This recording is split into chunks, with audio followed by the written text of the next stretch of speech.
Assalamualaikum warahmatullahi wabarakatuh. Kenalin, nama aku Ratri Anissa Saputri, biasa dipanggil Anissa atau Ratri ya.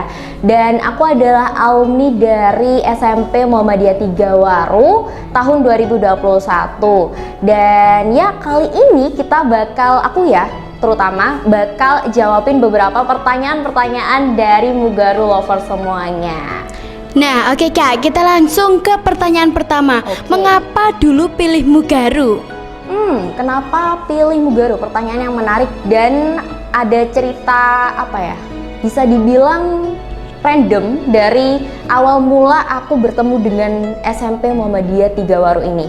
Jadi, jujur dari dalam lubuk hatiku sendiri, aku awalnya tuh nggak tahu loh Mugaru itu di mana, sekolahnya seperti apa. Ya taunya cuma ya SMP Muhammadiyah gitu doang. Karena dulu kan Mugaru kan sampai sekarang ini pun presenternya kan sering promosiin tuh di SD. Nah, kebetulan pas itu ada kakak kelasku satu tingkat dulu, inget banget Kak Arsita sama Kak Naila ke sekolah SD ku dulu. Terus aku ya cuma sekedar tahu aja sih kayak dari SMP Muhammadiyah gitu aja, nggak ada kepikiran untuk aku mau ke sana gitu. Cuman dia kadang kalau ditanyain kamu mau sekolah mana, mungkin kalau nggak di negeri ya di Muhammadiyah gitu.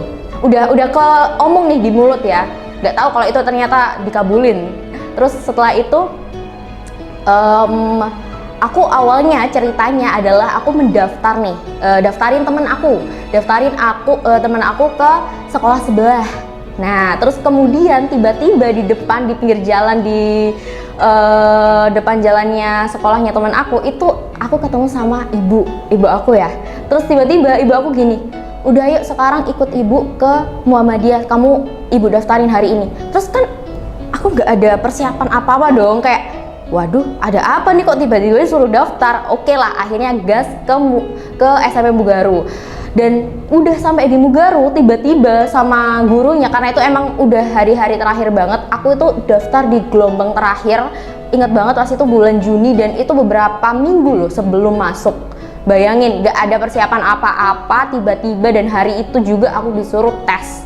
Terus setelah itu hari itu aku tes dan bener-bener kayak setelah tes pulang sampai rumah kayak masih gak percaya, aku udah masuk ke SMP, kayak masih belum menerima kenyataan gitu loh. Tapi untungnya ya dengan pilihan orang tua aku ini, mungkin namanya orang tua pasti punya feeling ya, punya insting orang tua yang kuat. Jadi untungnya pilihan orang tua aku kali ini di SMP Muhammadiyah 3 Waru itu bener-bener tepat gitu. Dan akhirnya ya jadilah Ratri Anissa yang sekarang.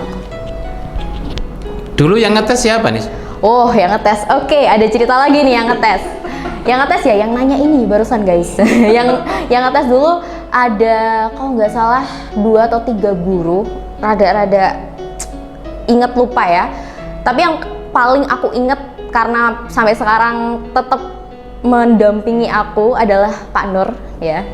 Pak Nur ini dulu yang ngetes aku pas baca Al-Quran. Dulu aku inget banget pertama pertanyaan Pak Nur tuh kayak kamu Al-Qurannya baca sampai surat mana, kamu sampai juz berapa gitu. Aku inget banget jawabnya aku sampai juz 1 saat itu, karena masih dulu tuh ya karena emang gak terlalu dalam banget ya di agama, jadi ya udah ngajinya cuma dikit-dikit dan sampai di juz 1 doang. Terus habis itu setelah aku di interview sana sini, terus Pak Nur ngajak ngobrol sana sini, tiba-tiba di akhir Pak Nur tanya nih, kamu tertarik gak di ekstrakurikuler presenter?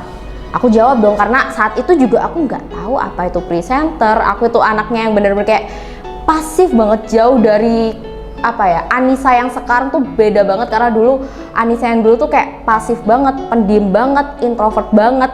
Terus tiba-tiba ditanyain, kamu mau nggak ikut ekstra presenter? Dan aku jawab ya enggak, satu kata doang tuh.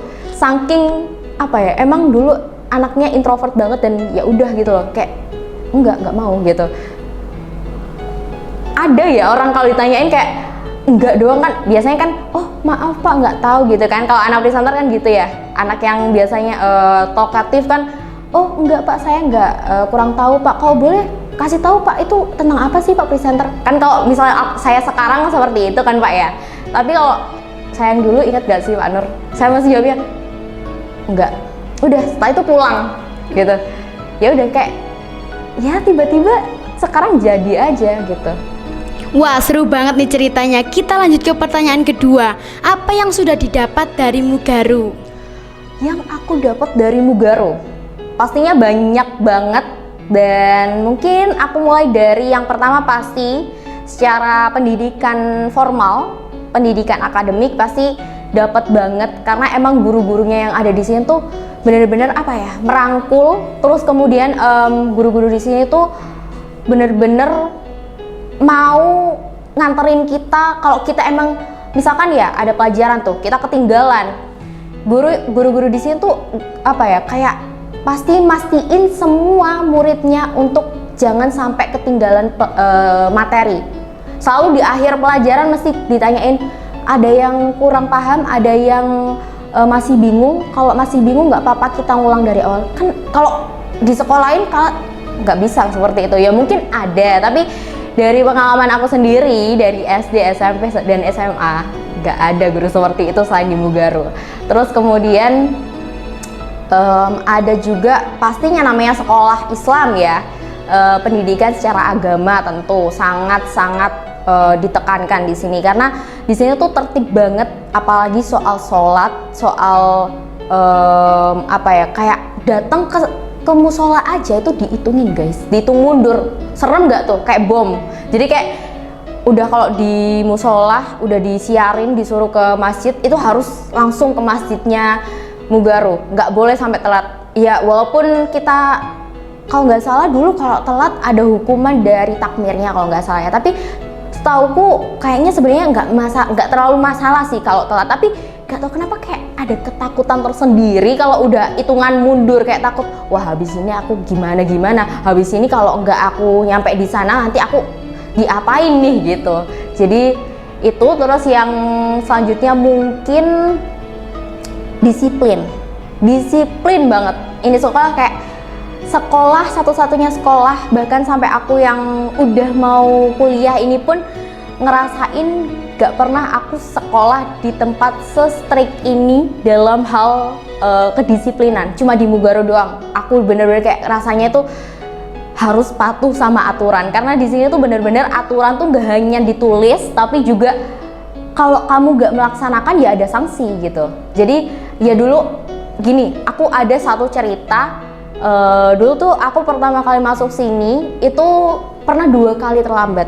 2 kali tuh nggak sedikit ya menurut aku kalau di Mugaru ya, termasuk banyak. Dan itu bener-bener kayak terlambat yang paling aku sesali dan aku kapok. Jadi 2 kali terlambat itu aku dihukumnya yang pertama.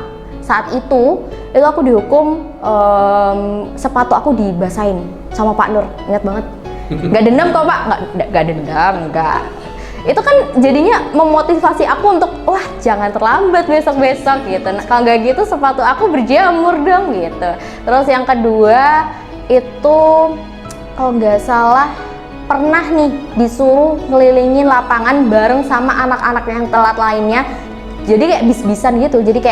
Jadi kereta muter-muter bareng, terus sambil apa ya, kalau dulu nyanyi kalau nggak salah. Entah, aku sedikit lupa inget, tapi ya jelas itu memalukan ya. Terus selain itu juga, nah prestasi nih, yang utama adalah aku di sini karena sekolah di Mugaru, aku jadi tahu passionku, aku jadi tahu bakatku gimana, dan aku jadi nemuin jati diri aku, dan aku bisa dapat banyak prestasi. Jadi banyak banget benefit yang aku dapat dari ikut dan jadi murid di SMP Muhammadiyah 3 Waro. Setelah menjadi alumni Mugaru nih ya, keseruan belajar di Mugaru itu apa sih Kak? Wah, keseruannya banyak ya, banyak apa ya, seru itu nggak harus senang, ada sedihnya, tapi sedihnya tuh kayak bikin aku kangen dan pengen mengulang rasa sedih itu lagi gitu. Jadi kayak banyak kenangan-kenangan yang wah kayaknya aku lebih enjoy nih di SMP. Jujur aku kalau misalkan ditanyain, semua orang kalau nanyain aku, teman-temanku sekalipun, boleh kalau misalnya tahu teman-teman deketku, pasti aku jawabnya kalau kamu enakan mana sih, sekolah SD, SMP atau SMA? SMP. Karena emang bener-bener di SMP tuh bikin aku ya gini, pertama kali aku dapet temen banyak itu di SMP. Pertama kali aku bisa sosialisasi sama orang-orang itu di SMP. Dan aku berubah banget, merubah diri aku banget itu karena di SMP ini. Jadi kayak emang lingkungan aku pada saat itu sangat, alhamdulillah dapet lingkungan teman-teman yang sangat-sangat seru, guru yang sangat-sangat seru, dan banyak kesan-kesan indah yang mungkin nggak bisa diulang. Dan apalagi kalau misalkan sama Pak Nur nih ya, udah tiba-tiba di chat, Nis ayo bikin video, nah gitu, nggak bakal gabut, bahkan libur pun oh gas Pak gitu. Jadi nggak ada kata gabut, apalagi buat para presenter Mugaru. Seru banget itu menurut aku. Apa prestasi kakak yang telah diraih di Mugaru? Waduh, prestasi pas SMP banyak ya. Prestasinya banyak, lumayan, alhamdulillah banyak, dan mungkin aku nggak bisa sebutin satu-satu. Mungkin salah satu ya yang menurut aku inget banget, yang menurut aku sangat-sangat berkesan adalah ketika aku pertama kali lomba. Saat itu aku masih kelas 7. Itu pertama kali aku lomba, masih kelas 7, dan itu di, kalau nggak salah di Semamda, lombanya Semamda Educom. Itu lomba baca berita. Saat itu aku masih berani, aku udah langsung coba 2 lomba. Iya, aku udah langsung coba 2 lomba, yaitu lomba baca berita sama radio. Tapi ya radionya masih gagal pada saat itu. Tapi alhamdulillah di lomba baca beritanya aku langsung dapat juara harapan 3. Lumayan, juara harapan 3 daripada gak dapat sama sekali. Dan itu adalah lomba pertama kali aku di Mugaru ini gitu. Perbedaan Mugaru dengan sekolah yang lain itu apa? Oke, perbedaan Mugaru dengan sekolah lain. Mungkin tadi udah aku spill dikit ya. Apa bedanya Mugaru, apa uniknya Mugaru, dan kenapa kok aku sangat amazed dengan Mugaru ini. Mungkin yang pertama yaitu tadi, secara disiplin Mugaru tuh disiplin banget sekolahnya. Tapi jangan takut ya, jangan takut kayak waduh disiplin, ntar aku diginiin, diapain. Nggak, jangan takut. Justru karena disiplinnya sekolah ini tuh bikin kita termotivasi untuk oh iya ya, aku harusnya ikutin aturan. Oh iya ya, kalau misalkan aku ikutin aturan, aku pasti nggak bakal salah jalan gitu kan. Kadang kan namanya remaja ya, masih perlu yang namanya tuntunan orang tua, apalagi guru-guru. Jadi kayak menurut aku, saran dari aku ya nurut aja gitu. Dan aku sebagai orang yang mengalami sendiri itu ya udah ngikut guru aja dan terbukti hasilnya. Terus selain itu, apa yang unik dari Mugaru, apa yang berkesan dari Mugaru yang membedakan Mugaru dari sekolah lain, itu adalah guru-gurunya. Dan guru-gurunya tuh suportif banget, berusaha untuk gimana caranya bikin muridnya itu gak ketinggalan. Terus kalau bisa semuanya maju bersama. Terus selain itu, di sini juga ada extra presenter, yang mana aku udah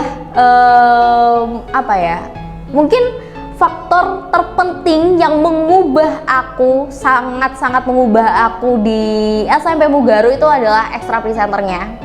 Karena presenter ini tuh ngajarin aku banyak hal, gak hanya soal cara ngomong di depan kamera, cara ngomong di depan banyak orang, tapi juga ngajarin aku untuk gimana sih tampil menarik dan percaya diri di depan orang. Karena tampil menarik kan gak harus cantik, gak harus ganteng, tapi yang penting good looking. Nah, definisi good looking itu sendiri kan enak dipandang gitu kan. Cakep, gak harus cantik, gak harus ganteng, yang penting cakep. Yaitu aku di sini bisa belajar gimana fashion yang pas buat aku, gimana cara berjilbab yang baik, gimana caranya untuk kalau misalkan ada green screen, aku jangan pakai baju warna hijau, atau aku kalau misalkan pakai baju warna putih, atasanku apa ya, sepatuku apa ya. Jadi bisa kayak lebih bisa menata diri, jadi lebih glow up lah istilahnya. Jadi aku mulai glow up itu ya karena Mugaru itu, dari presenter Mugaru itu gitu. Setelah lulus dari Mugaru, kakak sekolah di mana? Oke, jadi setelah lulus dari Mugaru, aku lanjut ke SMA Negeri 1 Sidoarjo. Dan alhamdulillah aku masuk di SMA Negeri 1 Sidoarjo itu tanpa tes, langsung jalur Tuhan, jalur ilahi dari lewat perjuangan aku yang ada di Mugaru. Nggak cuma berjuang secara akademik, ngejar nilai, nggak hanya itu, tapi aku di sini juga itu tadi, aku ngejar banyak prestasi untuk aku bisa kumpulkan masuk ke SMA ini tadi. Jadi aku lewat jalur yang namanya jalur prestasi saat itu. Jadi langsung aja udah ngumpulin prestasi dan tiba-tiba langsung dapat hasilnya kalau aku diterima. Dan itu pun saat itu aku inget banget, itu diumuminnya bulan April, di mana teman-teman aku semuanya tuh masih belum dapat pengumuman, tapi aku udah dapat pengumuman. Jadi Lebaran tuh rasanya kayak ditanyain mau sekolah di mana? Oh, sudah diterima di SMA Negeri 1 Sidoarjo. Gitu. Jadi kayak bisa gitu. Sombong dikit gak apa-apa. Gitu. Selama di SMA, apakah kakak menjadi orang yang penting di SMA? Waduh, orang penting. Orang penting apa nih ya? Mungkin lebih aktif ya maksudnya. Aktif apakah aku di SMA? Jadi di SMA ini aku, kalau dulu di SMP aku lebih aktif organisasi, semua aku ikutin, organisasi, ekskul, pelajaran pun aku aktif. Tapi kalau SMA ini mungkin aku melimit kemampuan aku, karena SMA kan juga makin pelajarannya juga makin kompleks, terus kemudian kegiatannya lebih kompleks, ekskulnya.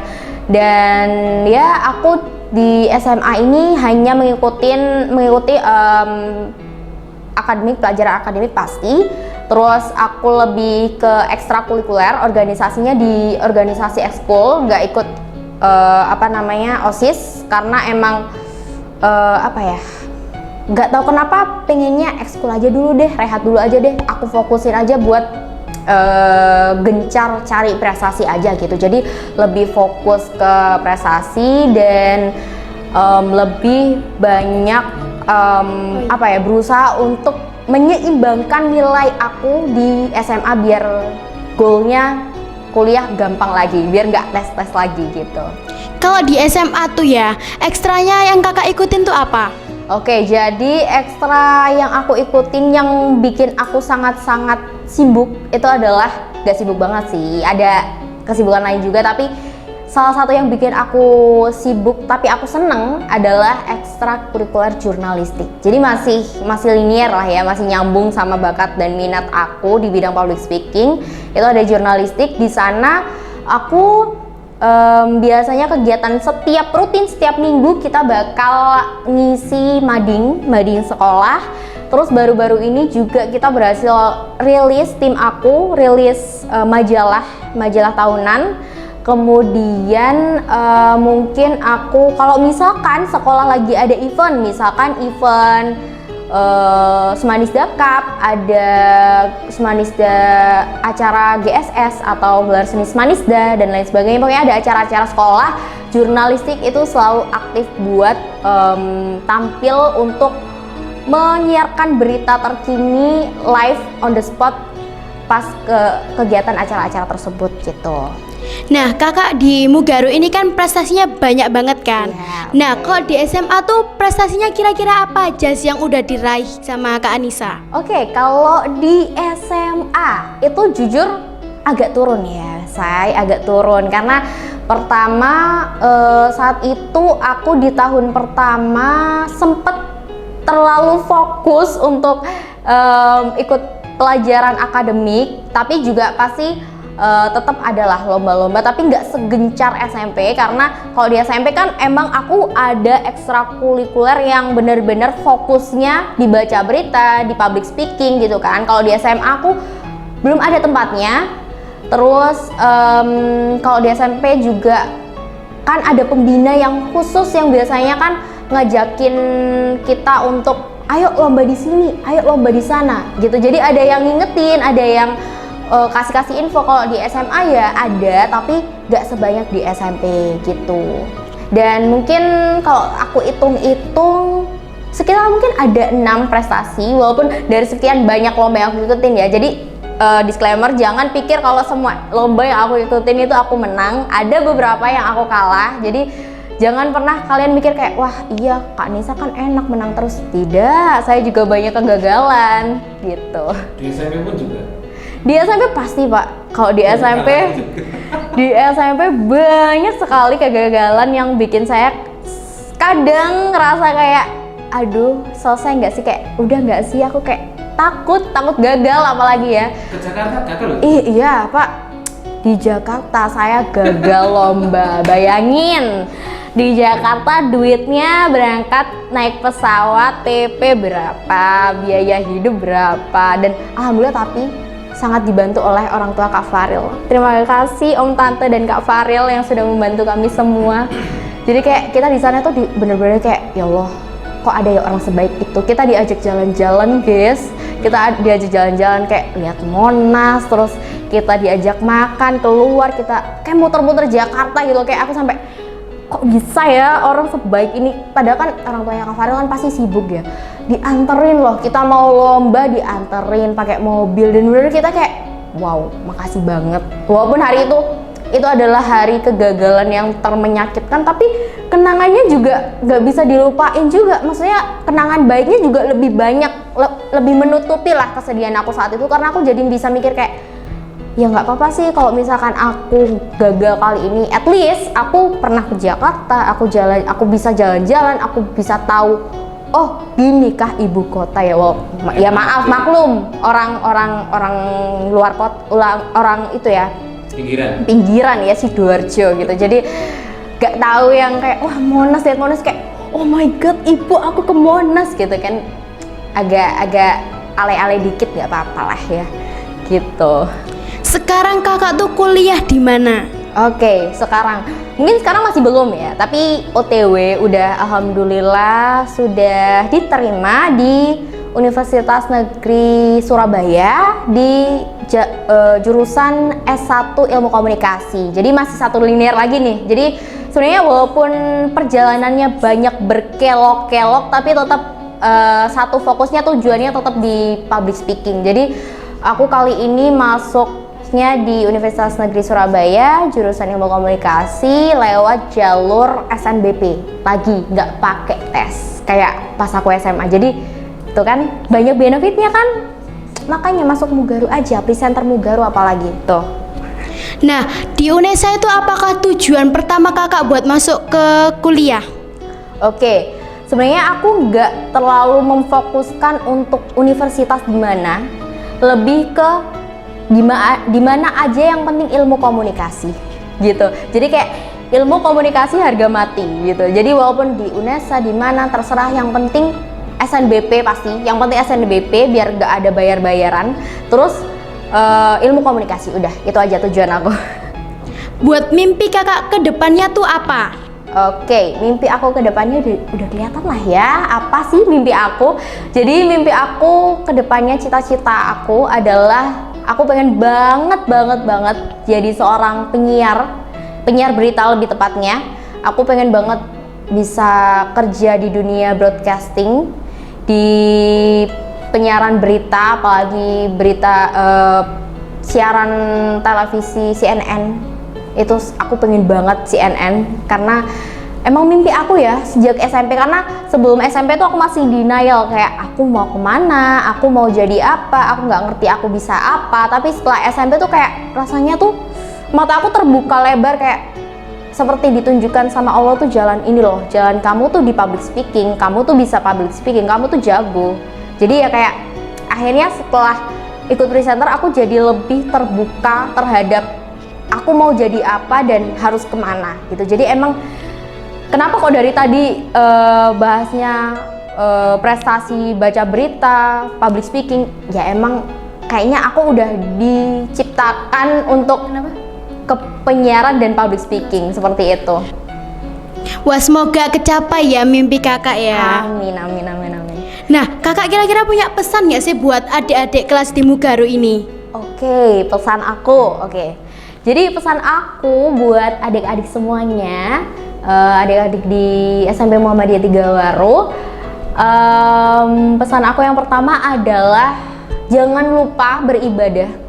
Selalu berdoa, dan doa itu nggak boleh jangan doa yang singkat doang, kayak ya udahlah ya Allah seperti biasa, kan nggak mungkin, Allah juga nggak mau kamu berdoa seperti itu. Jadi doanya kalau emang kamu pengen punya cita-cita yang benar-benar besar, nggak apa-apa, cita-citain sesuatu yang besar yang mungkin kelihatannya nggak mungkin, tapi kamu doain aja, terus minta doanya tuh yang detail. Ya Allah, saya mau kuliah di sini, saya mau SMA di sini dengan jalur kayak gini, dengan biaya kayak gini. Kamu sebutin aja semua doanya gitu. Oke, itu yang pertama ya. Terus yang kedua, apa artinya doa tanpa usaha? Jadi kalau udah doa, tetap harus ada yang namanya usaha. Kalau nggak ada usaha, namanya juga bohong. Bohong doang itu cuma ya udah ngomong doang. Kan kalau misalkan ngomong doang gampang, tapi kalau ngelakuin kan, nah itu harus tetap dilakuin, harus tetap diusahain. Dan pastinya yang ketiga adalah selalu husnuzon, berpikir positif, berpikir yang baik-baik tentang rencana Allah. Kalaupun misalkan kalian ada kegagalan, tetap mikirnya adalah oke, nggak apa-apa aku gagal. Mungkin kalau aku gagal, mungkin dengan aku gagal, kalau misalkan aku menang, itu adalah hal yang nggak baik buat aku. Atau mungkin ada orang lain yang lebih butuh kemenangan itu daripada aku. Jadi mikirnya positif aja. Dan mungkin kamu bisa mikir kayak, oh mungkin kalau sekarang aku kalah, mungkin aku emang ada kurangnya nih, mungkin kedepannya kalau aku menang itu bakal lebih baik gitu. Jadi harus selalu husnuzon sama Allah. Terus kemudian yang selanjutnya adalah mungkin support.